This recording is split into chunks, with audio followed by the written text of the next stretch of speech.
जी, आज यहाँ आजमगढ़ की राजनीतिक व्यवस्थाओं को कहा जाए तो आज नहीं, आज़ादी के बाद से आजमगढ़ में दो वर्गों का विकास हुआ और दो ही वर्गों की राजनीतिक व्यवस्था यहाँ पे हावी रही।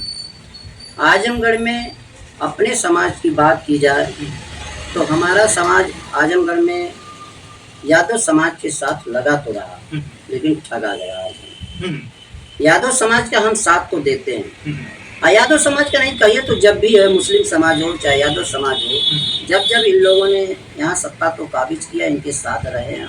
हमारी आबादी ऐसा नहीं कि यहाँ कम थी, आजमगढ़ जिले में हम 2.5 लाख के करीब हैं। अच्छा, 2.5 लाख के करीब है। हाँ, 2.5 लाख के करीब है। वो छिपाए अलग, जातिगत जनगणना जिस दिन करा दें उनका, यदि बस चले तो जातिगत जनगणना कराएं, उनको समझ में आएगा कितनी है। और जो लोग कहते हैं कि हम 1,00,000 2 लाख हैं, 50,000 हैं, वो भी अपनी करा लें, देख लें कि उनकी संख्या ज्यादा है कि मेरी संख्या है। जब किसी गांव में जाते हैं, आप एक दूसरे तीसरे गांव में जाते हैं तो कोई ऐसा गांव नहीं मिलता है कि जहां प्रजापतियों की संख्या नहीं है। और सबड़ बिरादरी की मैं एक तरह से कहूँगा भूमिहार लोगों को, तो आप देखिए कि 5 एक गांव है तो 5 गांव है ही नहीं, और उनकी संख्याएं कहीं 500 1000 नहीं होगी। मेरी संख्याएं जिस गांव में है वहाँ 300 350 400 500 50 ऐसे हर गांव में है। और यहाँ 10 विधानसभाएं हैं। यदि और स्थान देखा जाए तो विधानसभा जो है निजामाबाद जो पड़ती है, उसमें हमारी सबसे काफ़ी संख्या है। दूसरे नंबर पे गोपालपुर विधानसभा, तीसरे नंबर पे आजमगढ़ जो है विधानसभा है सदर, इसमें भी ये सब संख्याएं हमारी हैं। उसके बाद हम कहीं 25,000 20,000 से कम की संख्या में नहीं है, बहुत कम कहीं है, जैसे सगड़ी है थोड़ा सा संख्याएं कम है, तो 15,000 वहाँ की संख्या है। लेकिन हम जो मुख्य बिंदु आप जो पूछ रहे थे आजमगढ़ में समाज के बारे में, तो समाज हमको आज़ादी के बाद से अब तक ठगा है, हमको राजनीतिक। जब से मेरा क्या नाम है, जब आप बांट कर नहीं दोगे, बीजेपी के लोगों ने नहीं बांट कर देना चाहे, न सपा के लोगों ने बांट कर देना चाहे। सपा 10 सीटों पे चुनाव लड़ती है, 4 पे यादव बना लेगी, 4 पे मुस्लिम बनाएगी, 2 आरक्षित दे देगी। जब एमएलसी की बात आती है, जो जातियां लड़ कर नहीं जाते हैं, मेरा मानना है, लोग माने या न माने, गवर्नमेंट ने जब आरक्षण व्यवस्थाएं दी तो एमएलसी की सीटें भी लड़कर जाने के लिए दे दी होती है। लेकिन एमएलसी इसलिए बनाए गए कि जो जातियां लड़कर नहीं जा सकती हैं, छोटे छोटे जातियां, तो अपना प्रतिनिधित्व विधानसभा लोकसभा में जाकर करें, तो इसके लिए एमएलसी का बनाया गया।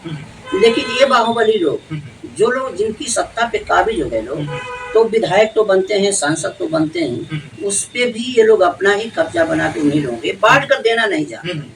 यादव समाज को भी आप कहें यदि, तो यादव समाज भी सबड़ समाज से कम नहीं है, वो भी बांटना नहीं जानता है। जैसे हम मानते हैं, हम अखिलेश भाई को वोट देते हैं, राष्ट्रीय अध्यक्ष हैं, उनके पक्ष में समाज हमारा वोट करता है। अखिलेश भाई तो वोट दे देते हैं, टिकट दे दिए हमको, मान लीजिए जिला पंचायत विधानसभा प्रमुख ही है, यहाँ 22 प्रमुख होते हैं, 89 जिला पंचायत होते हैं। लेकिन जब निचले स्तर का चुनाव होता है तो यादव समाज में संतोष नाम का चीज नहीं रहता। संतोष उनके अंदर नहीं, अपना विधायक बनाए इससे सीमित नहीं है वो, और लोकसभा में अपना बनाए इससे सीमित नहीं है, अपना सांसद है, अपना जो है अध्यक्ष है, प्रदेश अध्यक्ष है, जिला अध्यक्ष है, ब्लॉक अध्यक्ष है, और उनका जो है सेक्टर अध्यक्ष है। लेकिन समाज के दूसरे के लोगों को जब देना आता है तो इनकी छाती बांटी देते नहीं। सपा का जो है बहुत बड़ा लोगो है पीडीए। भाई देखिए, पीडीए तो है उनका, सिर्फ कहने के लिए पीडीए है। पीडीए होता है समाजवाद यदि है तो एक घर से 5 यादवों को टिकट दे दिए और लोगों को दिए, मैं जानता हूँ मानता हूँ। लेकिन क्या किसी प्रजापति को टिकट दिए? 80 सीटों में उन्होंने 63 सीटों पे चुनाव लड़ा, और 63 सीटों पे एक भी प्रजापति को चुनाव है। जबकि हमारा मानना है कि 1 अरब जनसंख्या लमसम 1 करोड़ के करीब हमारी प्रजापति समाज उत्तर प्रदेश में है। अच्छा।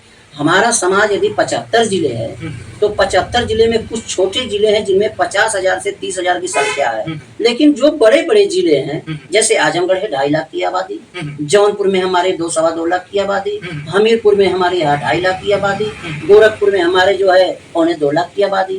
तो ऐसे क्षेत्र भी जुड़े हैं, देवरिया हमारी है, गाजीपुर है, बलिया है, तो ये बड़े जिले हैं। लखीमपुर खीरी को आप देखते होंगे, जैसे भी हो इतना बड़ा जिला है, लेकिन हमारी आबादी लमसम 2.25 लाख के करीब है। तो ऐसे जिले जुड़े हुए हैं। कानपुर के जिले हैं, जैसे हमारी आबादियां हैं, तो ऐसे ऐसे जिले में लखीमपुर खीरी, झांसी, जालौन, जालौन और छोटे से जिले हैं, लेकिन उसमें हमारी आबादी बहुत ज्यादा है। तो ऐसे आबादी वाले क्षेत्र हैं। आगरा दक्षिण है विधानसभा क्षेत्र, हमारी आबादी बहुत ज्यादा है। मेरठ में मेरी आबादी है, हापुड़ में हमारी आबादी। ऐसे जिले जो हैं आबादियों से जुड़े हुए हैं, लेकिन हमें कहीं नेतृत्व नहीं मिलता।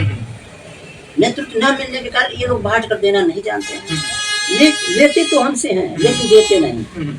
तो जिस तरह से आप बता रहे हैं कि अपने इस आजमगढ़ में, गोरखपुर में, जौनपुर में, तमाम जो है लखीमपुर खीरी में तमाम जगहों पर बता रहे हैं, जिस तरह से अपने जो है आपके समाज के प्रजाति समाज के लोग जो है कहीं न कहीं देखा जाए काफी संख्या में है। तो क्या जो है ऐसा जो है नौबत आ रहा है कि विधानसभा, लोकसभा ऐसे तमाम जो है चुनाव में सीट नहीं मिल रहा है, टिकट नहीं मिल रहा है, ऐसा क्या? देखिए, शीर्ष नेतृत्व जैसे अपना है, हम अपनी पार्टी नहीं बनाए, हम लोगों की सेवा करते रहे, लोगों के साथ जुड़े रहे और हमारे साथ छलावा होता है, हमारे साथ आदम जो जैसे लोगों ने हमको काम तो दिया कि चलिए आइए आपके साथ हमारे वर्क करिए, और जब मौका आया तो उस समय हमें नहीं दिया गया। और जब एमएलसी की बात आती है तो एमएलसी भी वही लोग बनते हैं। आजमगढ़ का इतिहास है कि जो विधायक है उसी के घर एमएलसी की भी सीट है। जैसे गुड्डू जमाली लड़कर जा सकते हैं, उनको लोकसभा बना सकते हैं, लेकिन आपको तो यादव बनाना है, मुस्लिम को बनाना नहीं था। कोई एक सीट खाली होती है, आप चाहते कोई त्योहार लोहार बढ़े, इन लोग किसी को दे सकते हैं। देखिए, मुलायम सिंह जो थे वो अखिलेश, मेरा मेन मानता है मुलायम सिंह अदर कास्ट को लेकर चलते थे, हर जातियों को मिलाकर चलते थे, अखिलेश चलते हैं इसलिए नहीं, आने वाले समय में इनका भविष्य है। अखिलेश को इस तरह कार्य कर रहे हैं तो बीजेपी जो है सबका साथ सबका विकास जो है नारा देती है, कहती भी है, तो वो भी तो नहीं दिया आपको लोगों को? वो भी नहीं, ऐसा कुछ नहीं, वो भी देती है, वो भी सबका साथ विकास, ऐसा नहीं है। वो सबका तो लेती है वोट, बैकवर्ड के नाम में मोदी वोट लिए, लेकिन सामान्य को आरक्षण दिए, सबसे बड़ा प्रमाण है। बैकवर्ड बनकर, उनको जब लड़ना हुआ तो बैकवर्ड बनकर आए, प्रधानमंत्री बनना हो तो बैकवर्ड का नारा दिया कि मैं बैकवर्ड हूँ, लेकिन जब उन्होंने 10% आरक्षण दिया तो सम्मान दिया, लेकिन जातिगत जनगणना नहीं कराया। आजमगढ़ में क्या जो है आप लोग खेला करने वाले हैं राजनीतिक रूप से, ताकि जो है टिकट मिल सके? देखिए, समय आएगी बताया जाएगा, इसको अभी मीडिया के सामने नहीं दिया जाएगा, लेकिन संगठन अपने सिस्टम से लगा है। जो हमको धोखा दिए हैं उनको सबक सिखाया जा सकता है और सिखाया जाएगा। समाज इसके लिए जागरूक है और आएगी समय पे दिखाया जाएगा। क्या उम्मीदें लगा रहे हैं इस बार का जो है आजमगढ़ में, ताकि देखिए, समाज का विकास हो सके? हम लोग त्रिस्तरीय चुनाव में उतरेंगे। जो समाज हमको वोट देगा उसे वोट देंगे, जो समाज हमका साथ देगा उसका साथ देंगे। हम स्वयं सक्षम होकर लड़ेंगे, हम हारेंगे या जीतेंगे इसका नहीं, हम समाज त्रिस्तरीय चुनाव में उतरने वाले हैं अपने संगठन को। बहुत बहुत धन्यवाद सर बातचीत करने के लिए। तो ये थे अनिल कुमार प्रजापति, जो प्रदेश अध्यक्ष हैं अखिल भारतीय प्रजापति कुम्भकार महासभा के।